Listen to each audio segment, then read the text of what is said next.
Welcome to another episode of the Tower 26B Race Day Podcast. I'm Jim Lee, everyone's Coach Jerry Rodriguez. Coach, how you doing, buddy? I'm good. How are you? Good We are to see sticking you. to our schedule. Every 2 weeks, we're going to do this, whether we're ready or not. Well, I hope we're ready, right? Oh, we're ready. We're always ready, baby. We Exactly. are live on Facebook. We're just coming off our 2 p.m. call, so we're all warmed up. Vocal cords are warmed up, and we're ready to rip. I gotta hand you right up front a compliment. Not me. Right up front, which I know you're so good at giving yourself compliments, but I'm gonna throw one out right at you right away. Okay. Hey, this is the way I like to start a show like this. Our last podcast is your best podcast. It's the best job I felt that you've done. You handled that interview so well. You were so well prepared. It was engaging. I mean, I was really, really proud of you. Hey, that means a lot. Thank you. Right. You know what? That means a lot because this is our 99th podcast right now. So if I'm going up, that's my best one now. Imagine without the potential that I have. It was really, really well done. No, I could have kept Leslie on for hours. I mean, I was so intrigued with her story and just how she related her success in the movie industry to her success in triathlon and how it all worked together. And then the book, just so much going into the pot. So yes, but you're the one that kept coming back full circle with her to tie all of that in. So yes, she talked about it, but you're the one that was instrumental in how you handled it. So really well done. I appreciate that. So that was our last episode. This episode, so we've had this character on talking about his half-hearted triathlon career. He comes on the show. We never really got into Andrew Talansky. So I want to make this, Jared, do you ever see the show Hard Knocks on HBO where they go behind the scenes of an NFL team? I have not.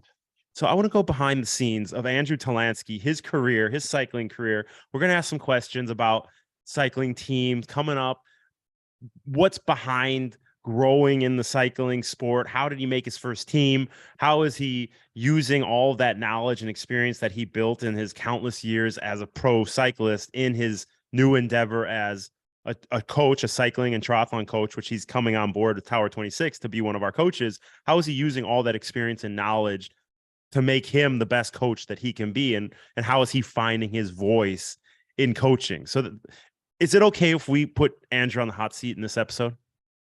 I'm looking forward to it. I mean, I know a bit of Andrew's background, but I'm really looking forward to having to hearing more in depth. Andrew, do you mind talking about yourself for the greater part of the next hour? No, just for you, Jim. I mean, I know you want to hear it. I know this is really just your own personal interest, so I will tell all for sure. But I was just thinking, it's like, I don't remember. It was probably more January or February, but I was on one other podcast. I don't know what episode that was, but with my cycling coach for the majority of my career and triathlon coach for part of that time, Jesse Moore. But that was almost, I was thinking about it like 5 years ago. I want to say that was 2018. Time flies. I feel like it was just yesterday you were in studio. But we didn't really touch on the things that I want to touch on now, because what you're going to be doing, you're going to be heading up the cycling arm of our Tower 26 coaching program. So right. I want to, like I said, I want to peel on you and get down to who you are, how are you using that experience. Jared, how did you first get in touch with Andrew back in the day? How did you guys first come in contact? Do you remember? Gosh, I don't, Andrew. how did that come about? Oh, I think through Jesse. Yes, it was your coach, definitely through Jesse. Yes, Jesse was on our swim program. I was coaching Jesse, and he contacted me. Yes, am I correct? Yeah, no, you are 100% correct. Jesse was still racing triathlon at that time. I think Jesse went to, in age group, but to Kona in maybe like 2015. So he had a stint after just his own, kind of successful and Jesse's last time name? Jesse Moore. Jesse Moore, right. Yeah, you were coaching him. He was on your swim program. He'd come down and done, I think, a few of the beach workouts and everything. And I know he'd been in the pool with you. And when I came into triathlon, Jesse is an incredibly adept and skilled coach, but he's also a very humble person who knows when somebody else might know more than he does. And that was the case. He said, look, I can write the swim plan for you. But he's like, we're going to get a lot more for the effort we're putting forth by just getting you into the Tower 26 program. And he's like, I think it's the right fit and we'll incorporate it into the training. And then, a few weeks later, I was down there and I met you in the pool at Palisades. Yeah, so you went through your triathlon career. You spent a couple of years in your triathlon career, but the meat of your professional career was as a cyclist, a very successful cycling career before you decided to make the jump to triathlon. When did you first find that you had a knack for being on the bike? Yeah, the bike. I mean, it it's a for a long time. I mean, I was the kid where I grew up in Miami at that time. It was a really safe and quiet little area. So from a young age, the bike it was kind of like it out of the movies, right? Like from 7, 8 years old, I had freedom. I was riding my bike everywhere, but the bike never meant anything more to me than a way to get to my friend's house or a way to get to wherever I wanted to go, right? So it definitely from a young age meant freedom, but you know, I I'd see cyclists in spandex and, road bikes going by where I grew up. This area called Key Biscayne is one of the safest and most popular areas to ride in Miami. And, but I never really gave it any thought. I mean, you just saw it, and I'd actually pass the group ride on the way to cross country practice every Saturday when I'd drive to meet the team, my sophomore year of high school, and then, beginning of junior year. But I hurt myself running, and, as a kid, if I wasn't doing something, I was getting in trouble. So at a certain point, it was basically my mom that was like, you need to move. You need to go out and do something." And, that was pretty true for me. And I was like, well, I can't run. So what can I do? And the doctor said, hey, you can ride a bike. Try not to stand too much. So I took out my mountain bike in tennis shoes, t-shirt, and I just started riding laps of Key Biscayne. It's like a 40-minute lap. And I had fun and I was enjoying it, but I was just thinking about staying fit for running. And my mom's boyfriend at the time was a really good regional kind of South Florida triathlete.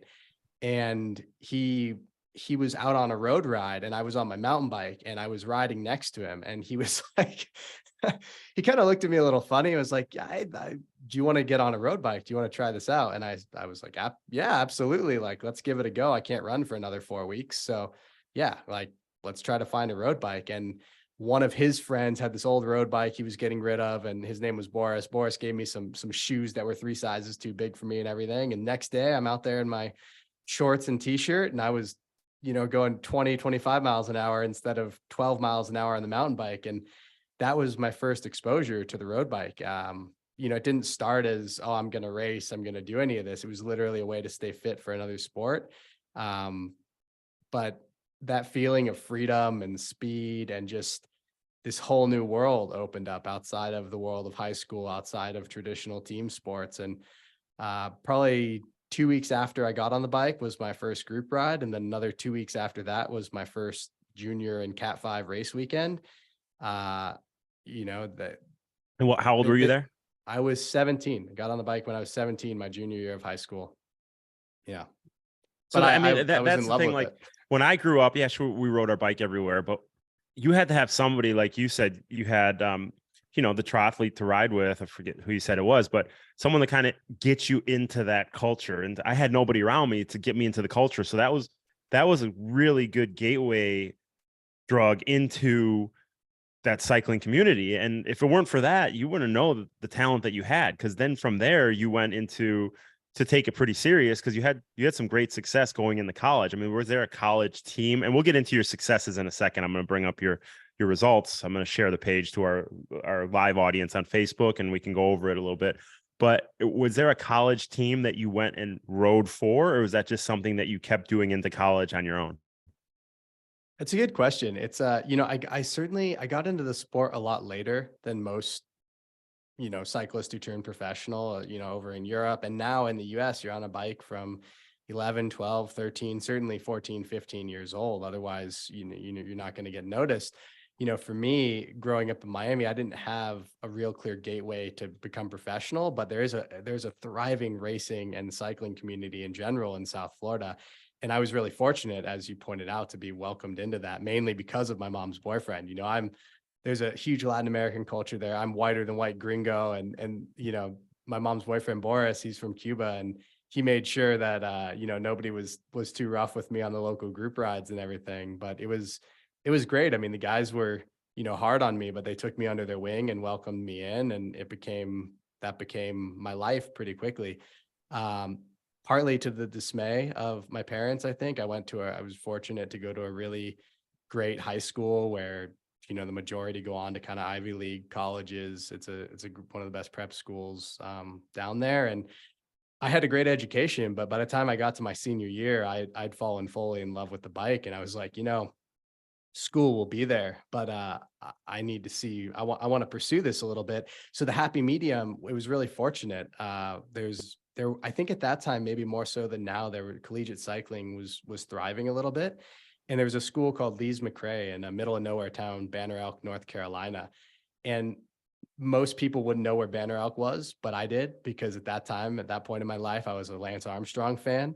And Lance, when he came back from cancer and he went on like a 10 or 12-day training camp, that's where he went. He went to Banner Elk and he climbed Beach Mountain. So I said, at that time, I was like, if it's good enough for Lance, it's good enough for me. I'm going to Lees McRae. And they had a cycling team, so I got a full, academic and sports financial aid package and everything, which let me go there. But and I made some lifelong friends there. But it was a incredibly well supported team. I don't know what collegiate cycling is like right now specifically, but at that time, I mean, they got us to all the races, flew us out to nationals in Colorado and everything. And I ended up winning the nationals road race as a freshman. And then, so I can say I'm undefeated in it because I never went back to school after that year. So wait a minute. You started as a junior or a senior in high school, and 2 years later, you're a national champion? Yeah. I mean, Who does this, Jim? Who does this? And that's what I'm saying. Like, if he didn't have, I'm sorry, who did you say was the triathlete that got you into cycling? My mom's boyfriend, Boris Fernandez. Yeah, your mom's boyfriend. If you didn't have that, and I say this all the time, like, we don't know what's waiting inside us to blossom. I mean, people could go through their whole life and have this knack for an amazing talent, and they never know it. Like, imagine if Boris hadn't been in your life to show you cycling. 2 years later, 3 years later, you're winning the collegiate national championship. It's just the fact that this fate happened, that he could show you cycling, and you can get on a bike and be like, this is what I do. I'm going to go to college for this. I'm going to, and then I'm going to show the list of your successes. And it's just boom, boom, boom, boom, boom. If Boris was in your life, you would be flipping burgers right now. Who knows what you'd be doing, but now you're coaching for us. No, I mean, everybody has a story, right? But I look back on my own, and just the amount of things that had to happen for me to even discover the bike, and then to go from that point to getting to race professionally and have the career I did. It was just an incredibly fortunate set of circumstances. And I have that Miami cycling community and Boris specifically to thank for that, because I mean, if I hadn't gotten hurt running, I just would have been ticking away at a sport that I wasn't very good at. And, as Jerry knows, I swam for a couple of years before that, wasn't very good at that either. So, I finally, when I got on the bike, I had found the sport where if I put in the hard work and put in the effort, then I got to see a return on it. So you win the collegiate national championships. What's the next step? Do you just say, okay, peace out, I don't need a degree? Or does someone come calling and say, hey, we want you to come ride for us? What do you have to go try out for teams? What's the next step from there? That's a great question. And I'll try to summarize the few years as briefly as I can for this. Yeah, because you see all these guys on teams and you're like, how did they get there? Like, I want to peel, let's figure it out. I mean, as an American at that time, if you were not from California or Colorado, and maybe a handful of guys in the Northeast, you were not getting on a good domestic U.S. professional team. They just, for me, they'd look and say, oh, you're from Miami. Like, there's no way you can climb. There's no way you can do X, Y, Z. And you just get passed over, not based on any physiological testing or anything, but purely because I'm from Miami, Florida. And, I encountered that. So I actually decided I wasn't going back to college halfway through that first year, because I was just stretched so thin. And I was like, you know what, I'm not doing my best academically, but I'm also not performing the best that I can on the bike. And I was like, worst case scenario, I leave school, I can go back in 2 or 3 years, and it's not going to be the end of the world. I'm not going to miss that much. So that was kind of the perspective I took. And it was a hard decision, or on my end, it was just a firm decision. I called my parents. I said, I'm not going back to school next year. I'm going to do this thing. And if it doesn't work out, then, I'll go back to school. But what was the thing? Did you have an option to go like try out for a team? No. Like when I was playing ice hockey, like I knew the same thing. Like, I have an option to go try out for teams. Like, what was your option? Just go to Europe and wing it? Or what was your option? my option was drive my car around, run up some credit card bills, and cross my fingers, a little bit of the huck and pray, and just really that was it, right? I was young. I didn't need that much. And that was the surprising thing. And so I won collegiate nationals, and I had absolutely, the guy who got second ended up racing for a US pro team a couple years later. And I still, no emails returned.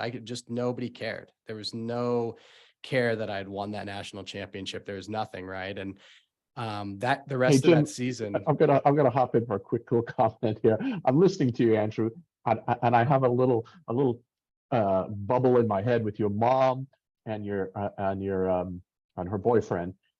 When you made that phone call and your mom looking at, hey, Mr. Cuba, here's what you've created. You've created this wonderful opportunity, but now the kid is not going to go to college. I don't have to thank you or have to spank you.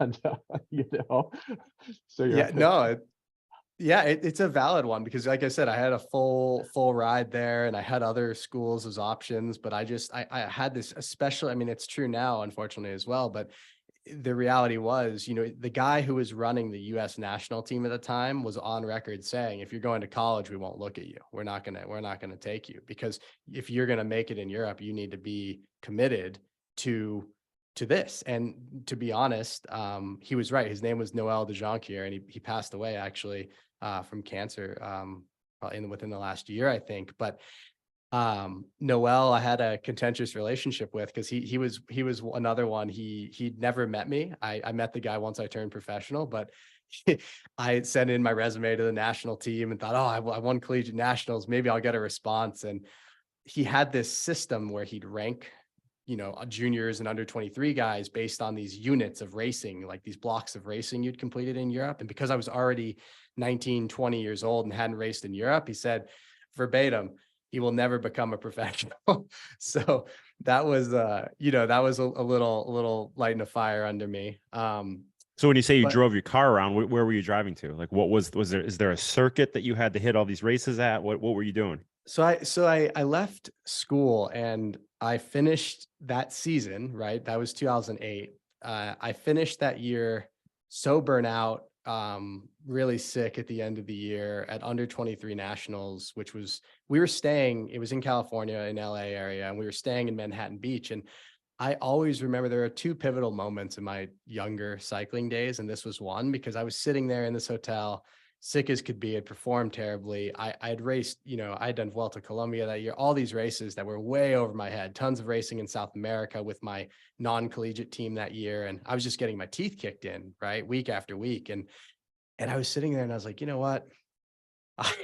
I don't think I can do this. Right. And I literally made the decision. I said, it was good. Obviously it's too late to go back to school for this coming year, but I'll just take this year. I'm going to move out to California from North Carolina and get a job and submit some college applications and save some money for a year. And just kind of, I was looking around at like the way I was living versus the other 19, 20-year-old kids. And I was like, I don't know if this is it. And that continued. So I quit the sport, right? I mean, only a few people know that, for probably 3 months. And then I got tired of that. And I went out, I was like, I'm going to go for a ride for fun. And it was a very pivotal moment, because that first ride back, I just remembered all the reasons I loved it. I had just been so run into the ground from it that year. I mean, it was my 2.5 years on the bike, and I was racing in South America, racing hard races in the US, and just getting destroyed week after week. And went for that ride, and I was like, you know what, this is fun again. And I didn't have a clear plan, but I was like, I committed to moving to California. There was a great domestic racing scene there.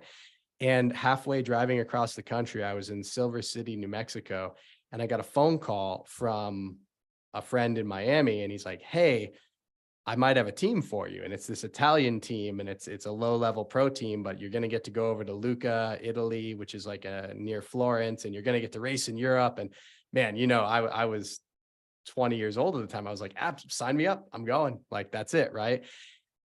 And so I told you about pivotal moment number one, which was just thinking, I don't want this. Like, I'm not sure I want this. I'm sick. I'm run down. I just want the normal college experience, and I want to be a normal kid. And I said, man, this is a great opportunity. I'm going to seize it. So I signed up for this team, and And I mean, you could have made a reality TV show out of it. We're living in this villa in Lucca, Italy, and villa sounds nice, but it hadn't been touched for like 300 years, and there was no heat. And I was in a room with like these 3 Russian guys who, one later got busted for doping stuff, and it was just not. It was a really bad environment, right? And second pivotal moment of my cycling career, I think the moment that changed my life was I was once again sick, sitting alone in this villa, right? Nobody speaks English. And remember sitting there one day and I was like, you know what? I still want it. Like I don't want this, but I want cycling. Like I want this. And it was a really good experience because I thought the dream was Europe. I thought, racing's in Europe. I just have to go. And I sat there and I said, you know what? I'm going to come back here, but I'm not coming back like this. I'm going to come back and I'm going to be a real professional cyclist. I'm going to come back on a real team, making a real living. So I changed my flight, went back to the US, did a little bit of racing with that team the rest of the season. But for the most part, that was the driving around in the car, sleeping on people's sofas, whoever would let me in, and fronting the cash to race. And that year, same thing, no crazy notable results. I met my wife that year. That was up here in Truckee where I now live. And I won the last 2 races of the season. And they were these really little local races, but I just had that. I mean, Jerry, I'm sure you can relate. Jim, you can competitively. I just felt that spark come back that I'd been missing for like almost a year. And anyway, you asked, what did I do after collegiate cycling? I raced for an Italian team that was one of the largest nightmares I've ever lived through.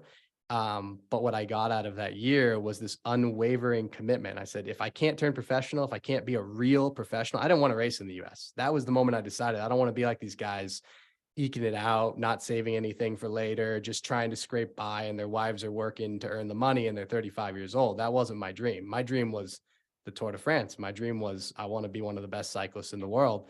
And it was ingrained into my head in 2009 that it was that or nothing. And, people around later told me, they're like, I thought you were crazy. Like, there's no way. I didn't go around saying that, but that was the motivation I took into training and everything like that. And 2010, I got on this really well-supported amateur team called Cal Giant Strawberries. We had Specialized as a bike sponsor, and nobody got paid, but they got you to the biggest races. They provided you with the best equipment. And the guy who ran it, his name was Anthony Galino. And that man was one of my favorite 3 people in the world because he never, if he gave you his word, that was gold. You didn't need a contract. You didn't need anything. If Anthony said he was going to do something, he did it. And in the cycling world, that is incredibly, incredibly rare. And, so I owe him and a guy named Jim Miller, who still works on the performance end for USA Cycling. The 2 of them, Anthony gave me a ride in 2010. Jim gave me my opportunity to go over to Europe with the under 23 national team that year. And it was just, that specific year out of my whole life, it was just like a golden year. Everything I touched turned to gold. It was just, I could do no wrong from like May of that year onwards. Well, yeah, we'll look at your results right here from that year and then going onward. You look at that year and you won under 23 time trial national championship. You first in stage 2 of the Tour de Países. You say that. I don't know how to say that. The Tour of Avenir, des Arts. Make that a little bigger, Jim.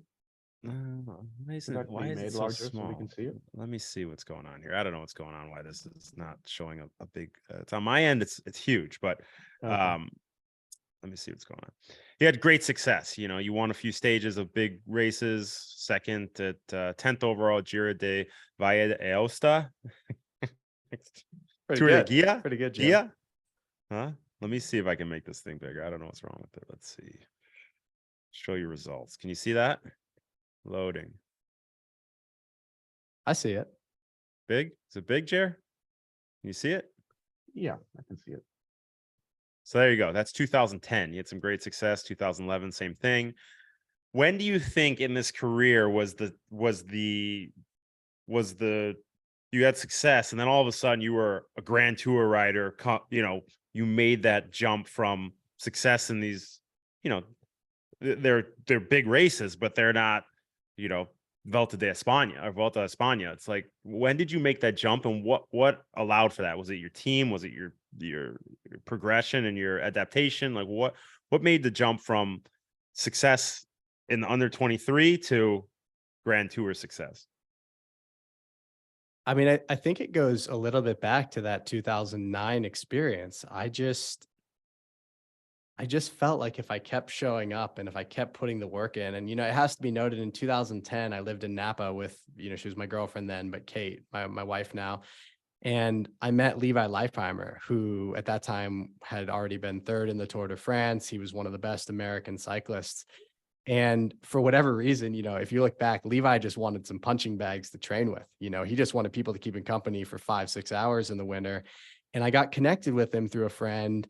And that year, that winter, so 2009 into 2010, I trained with Levi twice a week. And that was a really pivotal moment as well. I got to see firsthand what life had to look like if you wanted to perform. I got to see firsthand what I thought I knew prior to that, what hard work looked like. And then that time training with Levi, spending time around him, doing a little training camp with him, it just redefined my world. It redefined what I thought was possible when it came to training. And, obviously this was a guy who'd been third in the Tour de France. So I was seeing the pinnacle of the sport. I was having the privilege to watch somebody who's at the top of the sport so very regularly. And I carried that approach into my 2010 season. And I think the results you're looking at, I mean, it showed. And I think also it just instilled this, I think I always had the internal confidence. It wasn't based on anything. It wasn't based on a physiological test or anything like that. It was just, I just felt like I could ride Grand Tours. I felt like that was what I was going to do. That was where I was headed in the sport. I believed I could get big results in the sport. And, you look at 2011, my Neo Pro year, not many results to speak of. But I had a lot of good time trials that year. So I had this carrot, I was getting my teeth kicked in uphill, but I had just enough to keep me believing I could do it. And then obviously, as we got to 2012, one of the earlier races, Tour de Romandy, I finished second to Bradley Wiggins, who went on to win the Tour de France. So that was the first moment that all the belief I'd had in myself and all the belief of what my abilities in the sport were, that was the first moment I feel like I showed it to everybody else. And I don't want to downplay how important a team is and everything, but I do believe it was very self-led. I mean, it created conflicts on the team I raced for because I came on as a Neo Pro in 2011, but in my head, I wasn't a Neo Pro. In my head, I was the guy who was going to, be second to Bradley Wiggins at a big race. In my head, I was the guy who was going to be top 5 in the Vuelta and second at Paris-Nice and win these races. I hadn't done it yet, but up here, I was always there. Yeah, and that, you see it there. You're 7th at the Volta a España. You were 2nd at Paris-Nice. You were 10th at the Tour de France. That same year, you were 2nd at Paris-Nice. You won the Critérium Dauphiné.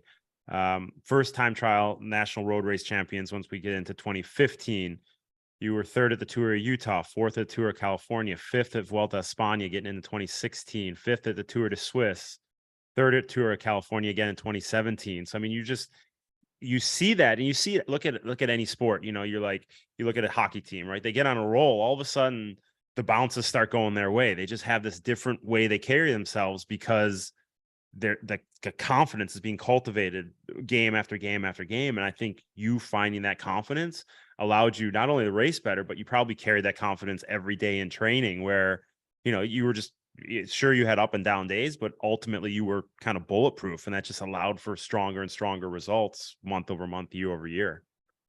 Yeah, I mean, it's interesting you mentioned the term bulletproof because I kind of like sharing this with people because if you scan the results sheet, you can say, oh, every year was pretty good, but I always felt like I had these really high highs in my career, like second, to Bradley Wiggins at Romandy, and then 3 weeks later, instead of winning Tour of California or being on the podium there, I was sick and dropped 150 people riding away from me on the uphill finish day. So I like providing that perspective because I think just like becoming professional, it's never this, you want it to be just like this. And it's this undulating thing with these peaks that you try to get to.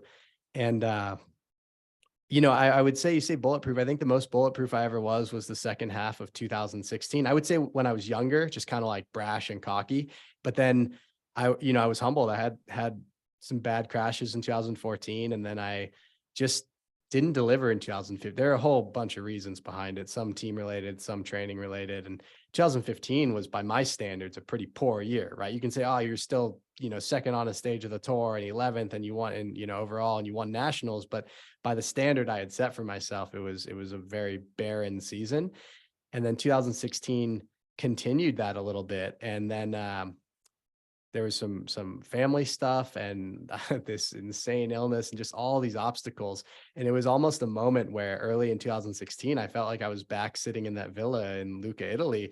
And I was like, yeah, okay, this might be rock bottom, but I still want this. I know that I want this. And, I don't know if you would agree from scanning the result sheet, but for me and the performances I did and the power numbers and the way I raced, that second half of 2016 was the best season of my career, better than when I won the Dauphiné in 2014, better than when I was 10th or 11th in the Tour. That 2016 second half of that season was, it was. So you were third at the Tour of Utah, fourth at Tour of Yeah. California, fifth at Volta a España, fifth at Tour de Suisse. Yeah. But that says a lot about your character, though, because you weren't handed, it wasn't a silver spoon. You didn't come up as, the golden child. You had to grind it out. And that shows in the struggles you had, because we see the results. You had amazing results. And we know, Jerry, we've have up and down in our career. There's all these ups and downs, but it's your perseverance. When the going got tough, you got sick or you crashed, how many times you broken your collarbone, right? You didn't let that knock you out of the sport. You just said, you know what, I'll adjust, I'll heal up, and I'll keep moving forward.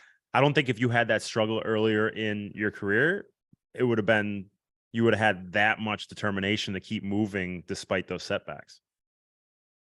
Yeah, I would agree. I think the way I came into the sport and the experiences I had early on in it that led me to just really commit to pursuing those dreams and following it, or following those dreams, it served me well when I had those really low lows. And that was pretty much the pattern of my career, was these high highs followed by some low lows. And then the next high would maybe be a little bit higher. And I always put in the same amount of effort and training and dedication to everything. But as you know, with sport, it's not always, I wasn't the guy who's winning the Tour de France now, Tadej Pogačar or Primož Roglič, or one of these guys where you can just train and then, you're going to win. For me, I needed a lot to go right to win. And the minimum was putting in all the work and showing up. For me, got it as success happened when preparation met opportunity. And I was always prepared, but I won the Dauphiné, not because I was the strongest rider in that race, but because the opportunity presented itself. There was some tactical aspects to it, and I was prepared. So the way I approached my career was I always have to be prepared, because I'm not the world beater. I'm not the guy where I know, okay, I can train, and if I'm at 100%, we're going to hit this finishing climb and I'm going to leave everybody. I was the guy where that was the bare minimum. I had to be at my 100% to even have a chance to compete. And then if I did that, then I was in a position to seize the opportunity when it came up. You came up when US cycling had some pretty strong teams, in your career. There's some strong teams that were US centric. So you obviously were surrounded by some pretty strong riders, not necessarily just from the US, but what are some like you talked about Levi already, but what are some best practices of some riders that maybe we know their names, maybe you don't know their names, that you saw this rider doing, practicing or, ingraining in their daily training or their daily life or their racing, that you saw and you're like, you know what, I'm going to use that moving forward in my training, in my racing, in my life? Is there anything that you can recall that maybe somebody we might know the name of that you saw and you say, I really like what that rider's doing? Yeah, that's a really good question. They're all good. Yeah. I was surrounded by some great cyclists on the team. I raced for the same team my entire career, but I actually, in thinking about that specific question, I actually think that was one of my greatest faults. Was I never switched teams, so I didn't actually expose myself to enough different approaches, right? I really took on and embodied Levi's approach, which was you live, you breathe, this is it. This is what you do, and this is what you have to do to perform. And that was my mentality. But one of the people, I don't know if you'll know his name, but anybody in cycling would, Alejandro Valverde. He was world champion. He's retired now, but he was, people can talk about his past, but certainly, like, I know plenty who raced with him. I raced against him. And that guy, man, if there is one thing I would like to impart to people and that I should have embodied more, that guy just loved to ride his bike. I mean, out of all the professionals, he was never, didn't matter if he had crashed, didn't matter if he had a bad day. And this is a guy who was, one of the best cyclists in the world. He won every one-day classic. He was always up there on stages of the Tour de France. He was world champion. And it was just play for him. Like, he had never left that childhood phase of the bike being play. He'd go back home and he'd train with like this group of 15 guys who were friends that he knew, while everybody else is up on some mountain at a training camp. And, his team knew, like, if Alejandro's happy, then he's going to perform. And it's a great question, because I think there's a mix of what works for everybody, but I am certainly guilty of, for me, I had just that Formula One mentality where it was like, I'm giving 100%, everybody else better give 100%, and there's no room for anything else. And obviously that's not the only path to success. So I think if there's a person I never got to race with him on the same team, but one of my good friends raced for him, rode for him as a domestique. And he's like, that guy, it's real, he's just happy. He's just like, riding his bike is truly fun for him, right? When you're a kid. And so that was something I always admired and was always a little jealous of, because I had this way that I thought I had to do it. And it was the only way that I thought I could be successful. I never tried a different way, so I don't know. But yeah, that but at the end of the day, the professionalism that was displayed to me, I mean, even Alejandro having fun, he was still a professional. Like, the dedication, the difference between the guys like Levi or Valverde or whoever was that when push came to shove, they were professional, whether it was diet, whether it was getting the work done. It was even Valverde was doing it lightheartedly or enjoying it, but he still did it all. He just had a different approach to doing it. And I think that was what impressed me the most, was just there was this unwavering dedication to what you were chasing. And it truly was wake up, ride, eat, wake up, eat, ride, eat again, dinner, sleep, and repeat. That was it. That was your life. So Andrew, were there coaches that were influences? I mean, Jim's questions were along your own pathway of thoughts. You must have had one or two coaches, I presume, along the way. You mentioned Jesse Moore earlier, but where did their influences come in? Who were they? How long did you stay with your coaches? Give us a little bit of background. That's a good question. When I started out, I had when I was 17, 18, I had the same guy who was coaching my mom's boyfriend, Boris Fernandez, help, write me some training plans. There was no training peaks or power meters, just like 2.5 hours and ride 30 minutes in a big gear kind of thing. And, gave me a little bit of guidance. And then 2008, 9, 10, and 11, my first year as a pro, I coached myself.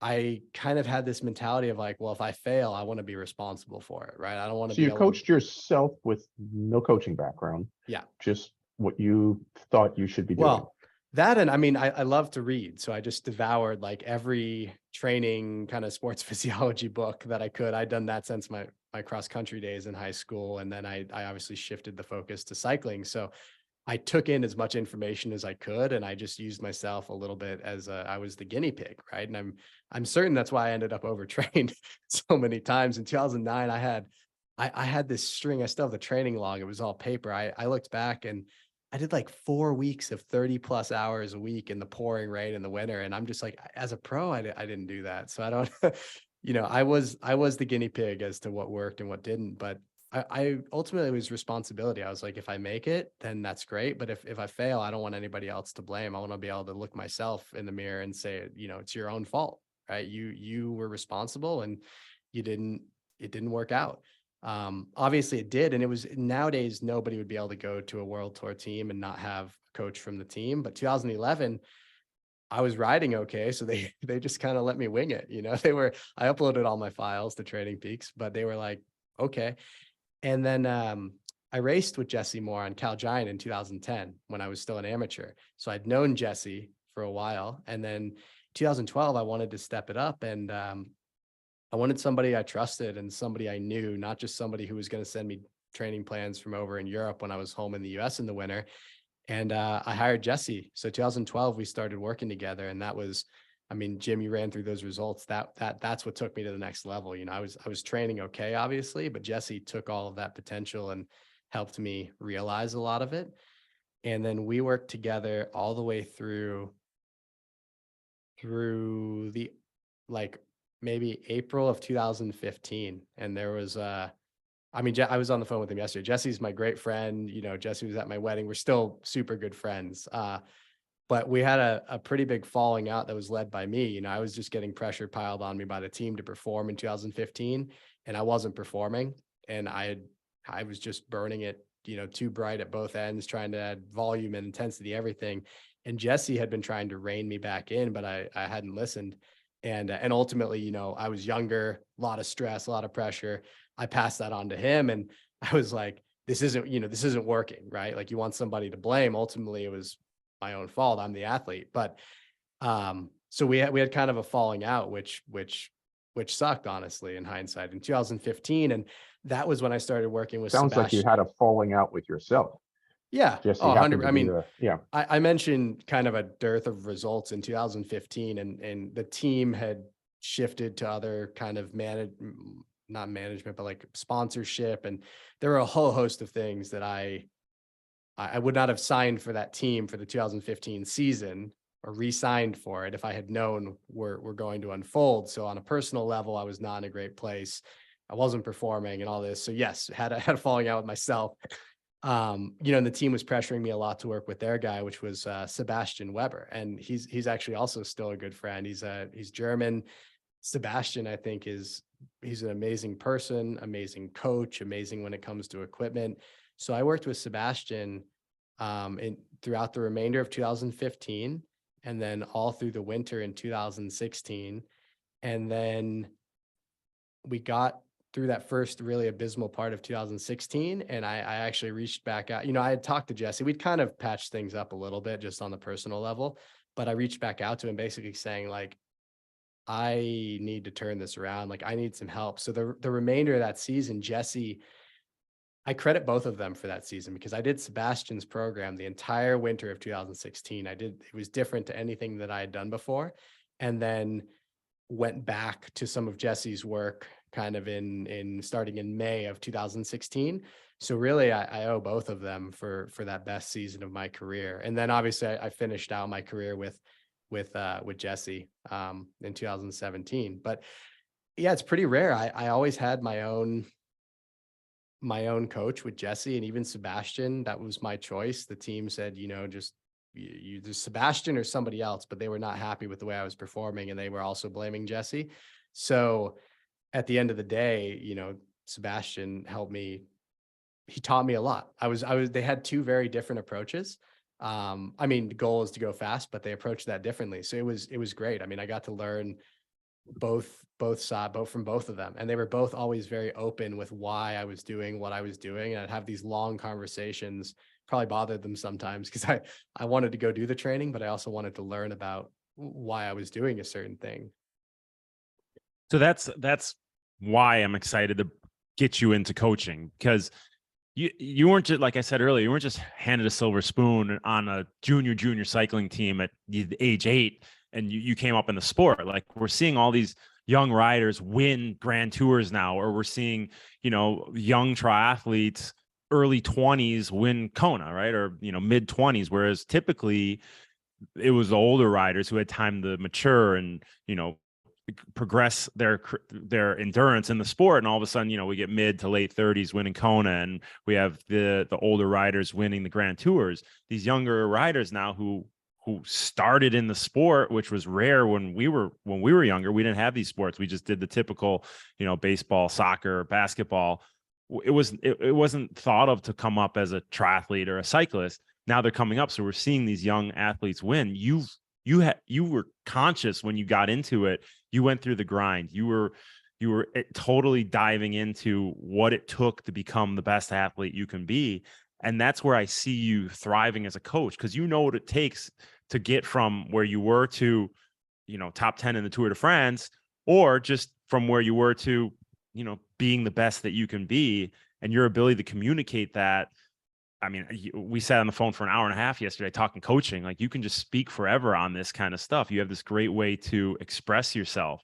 So I think you've done a really good job of not only progressing as an athlete, but creating that foundation of knowledge as you have.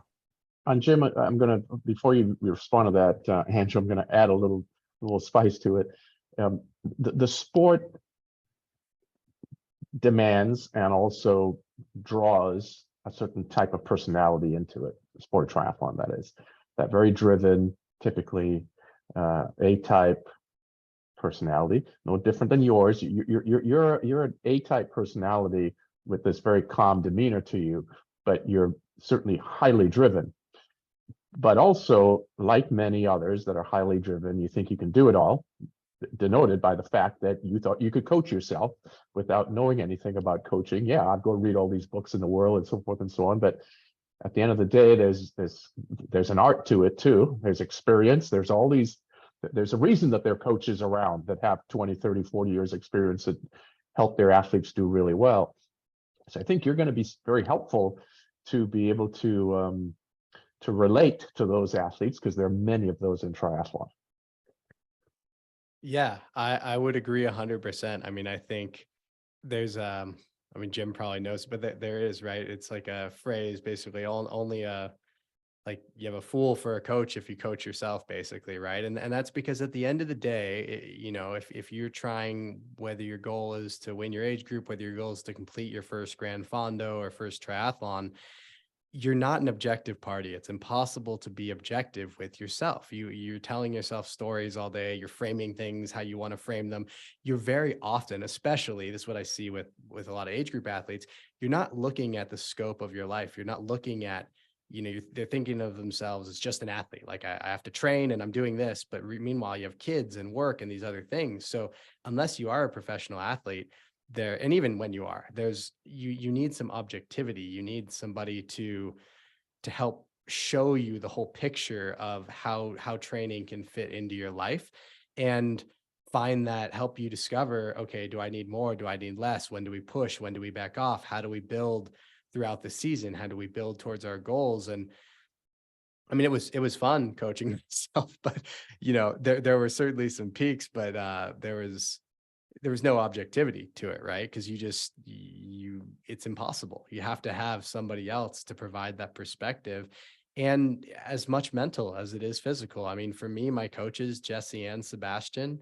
I relied on them for a lot more. It wasn't just the training. I mean, when I had a bad race or a crash or something, or I was in tears about how something went, it was them. I mean, they took that on too. They weren't just like, oh yeah, pick yourself up and keep going. I mean, they were in it with me. They were in the trenches. They saw how much I had put into it. So they knew how much those successes meant, but they also equally knew how much those failures, the effect they'd have on me. So those guys, it was well beyond the physical. I mean, the physical was one component, but that mental aspect was equally as important.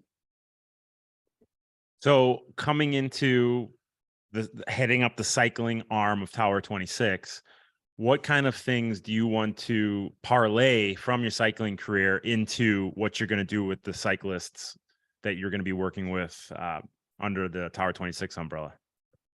I mean, overall, I want to parlay that love of the sport that we talked about somebody like Valverde having, that I did have the majority of my career. I love the sport of cycling. It changed my life in ways that, could not be described here, and helped make me the person I am today, and gave me experiences I never would have dreamed of when I was just, say, 16 years old or 17 when I got on the bike in Miami. And I've seen what a powerful tool it can be, both for myself and for others. But, on the bike overall, I look back on myself, and like Jerry said, maybe you learn by coaching yourself that it's not always the best thing. And my goal in what we're doing in creating the cycling branch, a cycling arm and program within Tower 26 is to help people. Honestly, like there were years after my cycling career where I was just like, I have all these experiences and this knowledge base, and I just sit on it. And if I sit on it, it's almost like it doesn't exist. If I don't share it with anybody, what good was all that? It's not, sure, it's helping me in certain ways these days, but it's not really doing anything for me on a daily basis. So I want to share that. I want to take all the mistakes I made. I want to take all the things that I did well, and I want to share them with others. I want to help create a program where if somebody is preparing for their first Grand Fondo, or they're racing in the Pro 1-2 category, or they're a triathlete looking to really hone in on the bike side because that's a weakness, we're creating a program that's nailing the basics, which is what Tower 26 is all about, right? When it comes to training, is like, let's focus on make the important things important, and let's put the rest to the side. And throughout my cycling career, I was fortunate to work with two people I have an immense amount of respect for, with Jesse Moore and Sebastian Weber. And I think I got to see what great coaching looks like on the bike, and I got to experience it and I got to live it. I also saw in other areas of the sport, especially within recreational athletes, how steep that drop off can be. And ultimately, I want people to have positive experiences in the sport. I want them to get fitter. I want them to achieve their goals. I want them to get through their first Grand Fondo or their first century or whatever it might be. And that's really my goal with this, is to create a program where if you nail these basics, if you nail these 3 or 4 rides a week, this is going to help you progress. This is going to provide some guidance so that the 21-year-old me, or the person who's 40 but doesn't have any guidance, or 50 or 60 or whatever it is, there's a starting point. You're not just throwing darts in the dark and hoping that it's going to work out. I want to create a program that sets people up for success, because when you succeed and when you reach your goals, you develop a really positive lifelong relationship with sport, where equally somebody can just burn themselves out training themselves for a year and never want to ride a bike again. So I want to create a program that anybody can follow, and that's gonna help them on the path to whatever their goals are going to be. What do you got, Jeff? Why is the triathlete going to want to follow Andrew Talansky's program that has a cycling background? I think whether, triathletes might not want to hear this, and certainly cyclists wouldn't want to hear this, but at the end of the day, when you come to some of the basics, there's a lot of crossover between the two. There's a point where the training differentiates if you're just looking to improve on the bike, but there's a lot of crossover in what's going to make you faster on the bike leg of triathlon and a better cyclist. So I think for a triathlete looking at this, it's somebody who's maybe really leaning into the bike portion, where they're like, okay, maybe they've been on the Tower 26 swim subscription program, and they're like, my swim's improved, I'm doing well, my run's getting better, but my bike time hasn't changed, or I'm just riding the same, or I'm riding slower. The same way when I was training in triathlon, you have blocks where you focus a little more on something. They might come in and say, for this 6-month block, I'm gonna really focus on the bike a little bit. I'm gonna really improve myself as a cyclist, and then carry that back into triathlon. That's a great way for them to incorporate it. If you are a higher level triathlete, I'd say it could genuinely serve as your weekly foundation, because of the hours that somebody like that might be training as it is, and the quality of the work we're going to be doing. But I would say it's for a triathlete who either is at a high level, who wants to really push that cycling side a little further, or somebody who is noticing a weakness on their bike and wants to improve. So how are we going to deliver? Sorry, go ahead, Jay. Yeah, I apologize, Jim. What was your takeaway? What was your learning curve coming out of cycling, getting into triathlon? You raced for a couple of seasons, a few seasons. What were there changes that you would have made? Why do you think you didn't become the fastest cyclist in triathlon, or put down the best biking splits in triathlon? That's a super valid question. At the end of the day, I think it's twofold. I think there are people who are just better. I mean, they were better than me at the sport of triathlon. There's no denying that. There's no way around it. I think it's also very different what you have to do from a power requirement standpoint to put out a half Ironman, but especially when you go to the full distance. I'm not a very big guy, so I can put out high amounts of power in an aerodynamic position, but I don't have the absolute watts, the absolute power that somebody who weighs 20, 30 pounds more than me might. So I think that definitely held me back a little. And in my eagerness to embrace all three sports, I let my strength go, basically. Like, obviously I was still okay on the bike, but in my eagerness to embrace the other two, rather than being like, you know what, yes, you obviously need to improve your swim and improve your run, but like, let's keep the bike at that level, because that's your kind of your biggest weapon out of the three disciplines within triathlon. I let that slip a little bit. And as you can see now, I mean, the sport, there's some incredible triathletes, the times that people are putting down in Kona at all the races, it's mind blowing. So I would say that was ultimately it. I mean, I didn't carry that same bike fitness in. Obviously a little is going to drop off, but as I've seen with other people, say it's Cameron Worf is a great example. You can carry that high end bike fitness into the sport of triathlon, but I just didn't approach it in the right way. Good experience, but you can carry forth into your coaching career now. Yeah.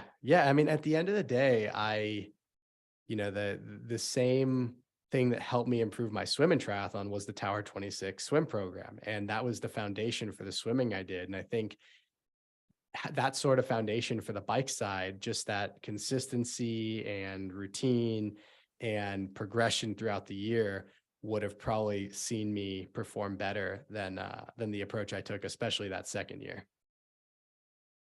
And that's what we said. I mean, a few episodes ago, we said it. Those failures, or those, not necessarily failure. You had a good triathlon career, but you learn from it, and that it's not a failure. It's an experience, and you're taking that experience, and now to tell other up and coming cyclists turned triathlete, hey, we're not going to let go of your strength. Remember what your bullseye is, right? Where is your strength? And you learn that, and now you know that you can use that with athletes who are up and coming.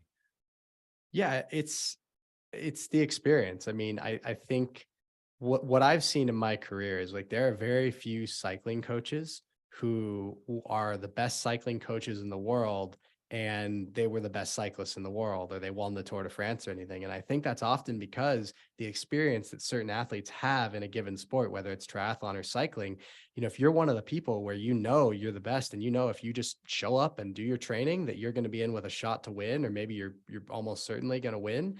That's a different approach that 99.9% of us, myself included, even during my professional career, we didn't get that luxury, right?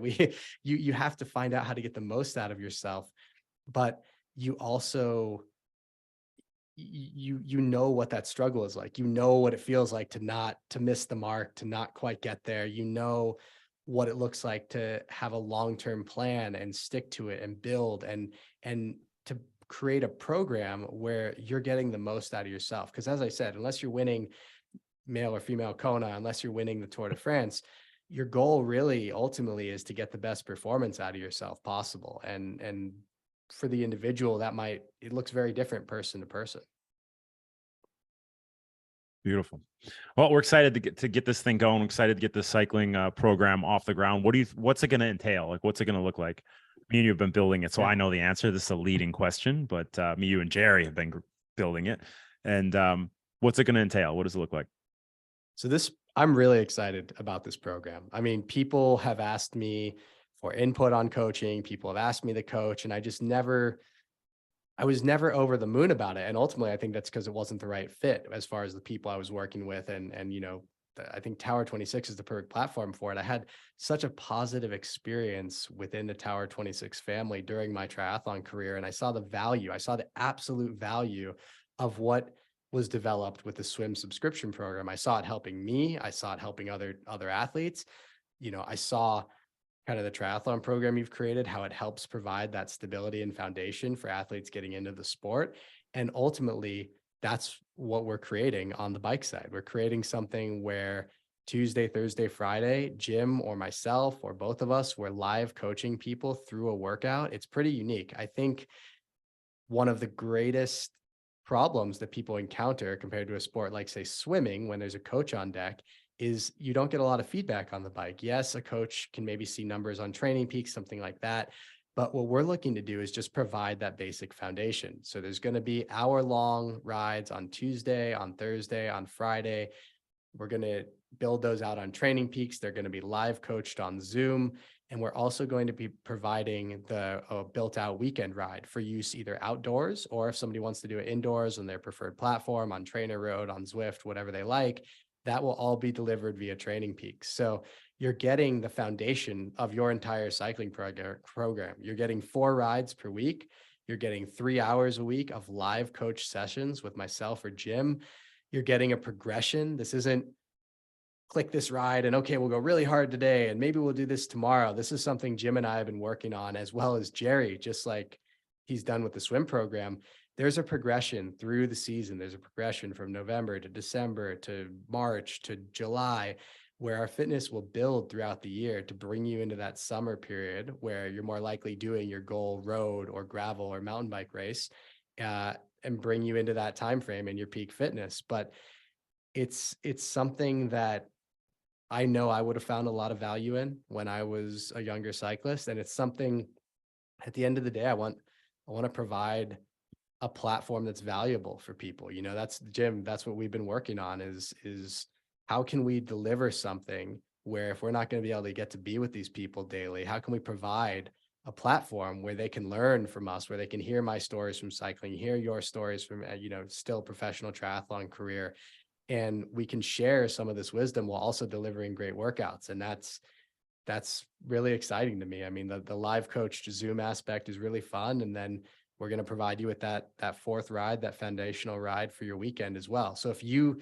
did these 4 rides and everything else, if you didn't ride the other days, you would still improve. If everything else around this was supplementary, easy spinning, you would improve. That's how we've designed this program, is to serve as the foundation for improving your bike fitness. It's great way to put it. And they're all available on demand as well. It's not like you have to be at these specific group rides. Yeah. You're able to access the rides whenever you have availability, if you're not able to join the group. We love you to be on the group because that adds the fun aspect, that adds the coaching feedback aspect, but they're also available when you can ride as well. So we'll have more information on coaching.tower26.com on that. You can sign up there, get all the details of the plan. But I wanted to show a work. Jerry, is that right if I take the workout of the episode from you, the swim workout, and I let Andrew run with one of his cycling workouts for this episode? Jim, you're running the show. Is that legal? Well, we know really who's pulling the strings. So, Andrew, how about you show one of the workouts that you built for the cycling plan here, and kind of lead the audience through it. Coaching.tower26.com. You could sign up and you could ride with Andrew Talansky multiple times a week. Can you see that? Yeah. So here we go. We've got, this was the most recent one. This was March 9th. So every workout we do, there are generally progressions to. And we start earlier in the season with less intensity. If you zoom in here, you'll see that these final 2 reps are at 100%. And what we did with this workout, we do a little bit of warm up, and then we get into some 30-30s to kind of activate the body. We do a little ramping warm up through zone 3, and then we get into the meat of the workout. And we do a lot of work with cadence. And I think it's really important for both triathletes and cyclists. The foundation of both is ultimately endurance, and then strength, and then layering intensity and speed on top of that. So this workout hits a lot of that. You know, we're building up. Sorry, I was trying to look in there. There we go. I was making sure I had these right. This one was 90, 95, and then we're up at 100%. So the first version, just for context, we did of this workout, we capped effort, I think around 92 or 93%. So we never just dive right into the whole enchilada, or the big dog version of the workout. We build up to it gradually. And this was a little bit of the culmination of these time trial progressions we've been doing. And the kind of bread and butter of this workout is that the odds are 60 to 70 RPMs, and the evens, you get to choose your cadence. So effort number 1, effort number 3, effort number 5, you are doing the cadence that I ask you to do. You're doing 60 to 70 RPMs. Sorry, Jim, I was trying to zoom in on it a little.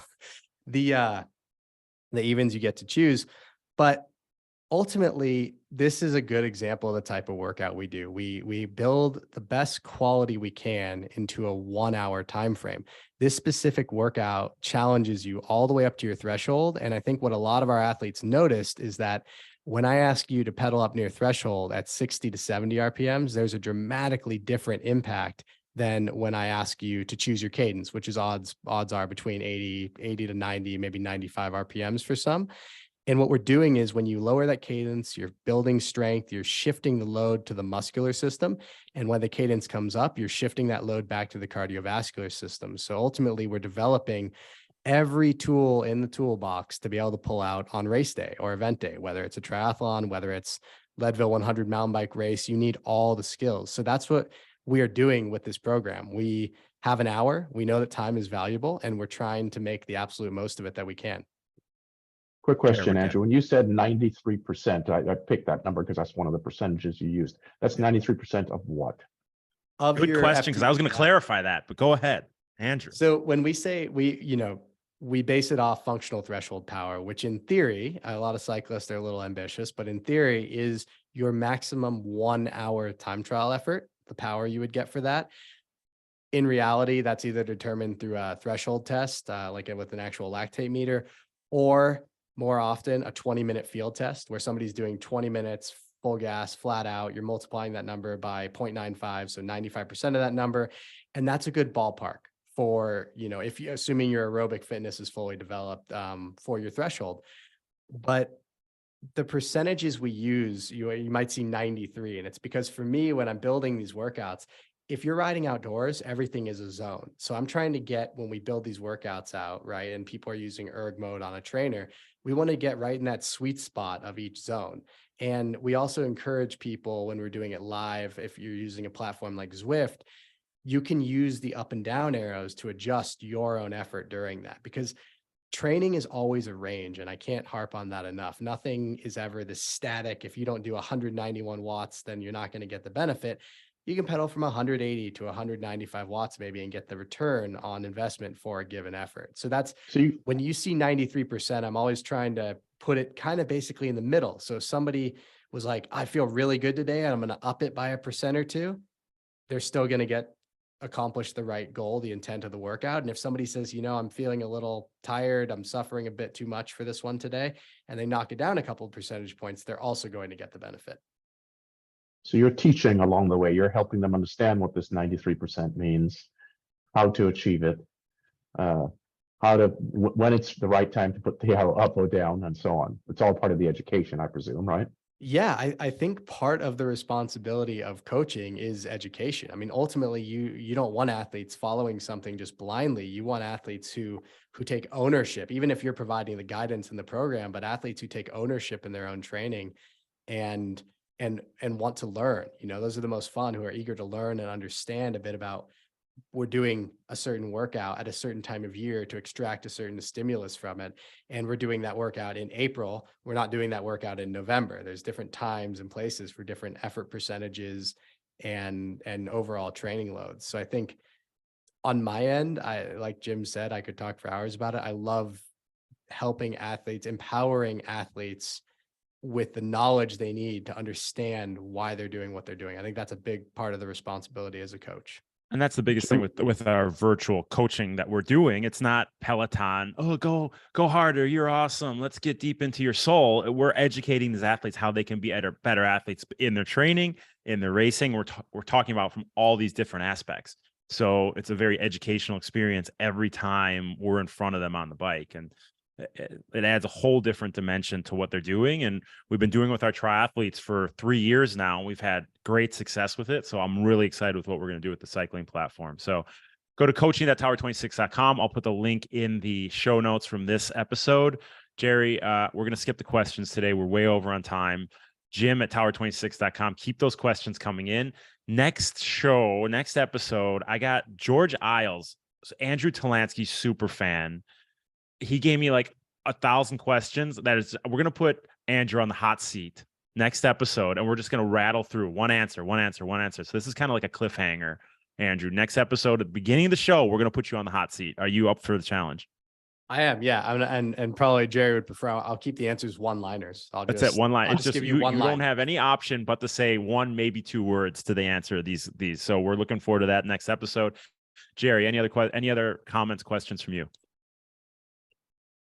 No, this is very educational. I always enjoy listening to Andrew. Appreciate that you've been able to put the time forward for us. So thanks. And thanks for joining us at Tower 26. I really very much appreciate you coming on board with us. So thank you. Yeah, I'm honored to be a part of it. I mean, the guidance that you provided me with during my triathlon career, but also the respect I have for both you and Jim as people and as coaches. It's a pleasure to be working with you guys.